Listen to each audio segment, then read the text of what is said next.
Hello troops, welcome back. I know it's been a while, so some of you may or may not remember, quite a few months ago I actually decided to decorate this room, and I tried to show you my journey of that. Hopefully I did get more paint on the wall than I did on the floor, but I can't guarantee that. There are a few spots where that's not the case. As I've said before, these videos are aimed at the independence and wellness of blind and partially sighted people. So it's never been about having a perfectly painted room. It's more about the fact that we can do it, and the journey to being able to do things for yourself, which is really important, whoever you are. So I thought I would share with you what I've decided to do with this room. I decided to make it an Airbnb space. After my months of procrastination, I've had a very successful start and it's been amazing. So I thought I'd share with you a few pointers on the idea that if you were sharing your Airbnb space, or indeed renting it out, whatever the word is, to people who are blind or partially sighted, there might be a few things to consider. So here we go. So I'll show you the room first of all to start with. So I'm panning round the room. Gosh, my phone holding is particularly bad today. So I'm now showing, for those of you who are listening to me, I'm now showing you a beautiful wardrobe which has hangers in and a couple of pillows and maybe some slippers by the side there and a bin. And perhaps a robe, especially the girls, we need robes. And then I'm showing you the white daybed that has some cushions on it, one which is for sleeping on, a pillow, and four other cushions, and a towel. And then here I've got a white table which has some objects on it that the client might need, which I'm going to go through with you in a minute. So obviously the focus of this video, as I said, was towards blind and partially sighted people. So one of the first things I thought that you should consider if you go down this road is that it's really important that the walkway is really clear. Now, sometimes this room does have a rug. I don't usually put the rug down when I have people that are visually impaired, just because for us rugs are an absolute nightmare, and any chance to trip over rugs, then that can happen, and the last thing you want is a hazard with any client, especially one that is partially sighted or blind. So as you can see, the floor, the walkway here, if I go actually right as if we're walking into the room, might be better. So what I did also is I put this heart shape tag on the, I don't know if I got that in shot. I think I did. Anyway, it doesn't matter.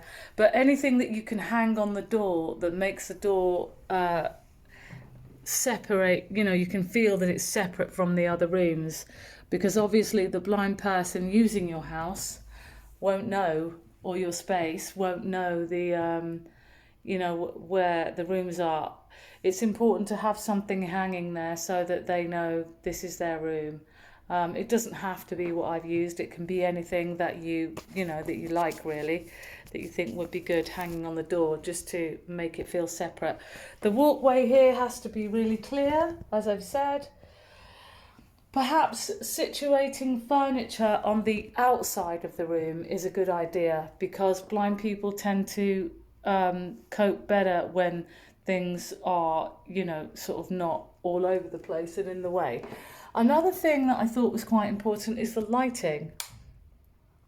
Now this room is very, very strongly lit, as you can see. Yes, it is slightly past the middle of the day, and we've got the beautiful British rainfall to help us all feel cosy as long as we're inside. So the room's not as bright as it would normally be, but lighting is super important for especially people who are able to see a little bit. So this is the table that I'm now showing you, which is in the corner of the room. It has two chairs, which have great furry cushions on for comfort. We have some toothpaste and some shower gel, which are different shapes, but in a sense in their traditional shapes as they're known. So a blind person would find it quite easy to figure out what's in them. But this is something you should probably go through in check-in as well.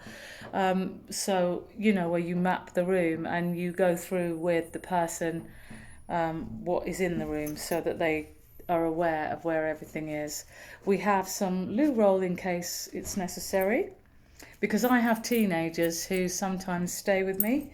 They are mine, and they've got a thing about eating loo roll. So you buy a packet of 16 and the next day it's gone. I just don't know how that happens. Anyway, I am going to show you the keys. The keys here are quite important because these two keys are different shapes, and that's deliberate so that the person who is staying knows which key is for the front door to the actual apartment, and then there is a communal door downstairs. It's easier for the blind person to know by the different shapes, you know, that which key belongs where, and it just saves confusion. I have a beautiful magnifying glass, which was a gift from India. I think that is an actual elephant's tusk. So for the purpose of those of you who are listening, I'm showing you this beautiful, massive magnifying glass. I don't think the magnification is that strong, but it's good for reading, and I like things that look good, which is ironic because I can't see very well. So this this here is a magnifying light. Now these are great for reading. This is a lot less sexy, but it is very good if you want to read at night because the light is very bright. It's battery operated, so it's easy to feel what's going on, and it is of the highest magnification, which is great. And here we have the lamp with the switch, and it's a good idea in check-in to point out where the switches are, so that the guest is aware of where everything is, because usually our memory is quite good, so we remember where things are. And I think that's basically as far as I've got for now. And also it's a good idea to have anything information that the blind person or partially sighted person needs. You can communicate this, things like WhatsApp, not WhatsApp, things like passwords for Wi-Fi, you know, so you could do a voice note to the client's phone so that they have that and they're able to make that happen if they need to. Or indeed you could just get Braille and make sure that you're able to communicate in all the forms that they need, so that if there is any problem, things can be sorted out quickly and easily. I hope that makes sense, and that's as far as I've got for now. Thank you.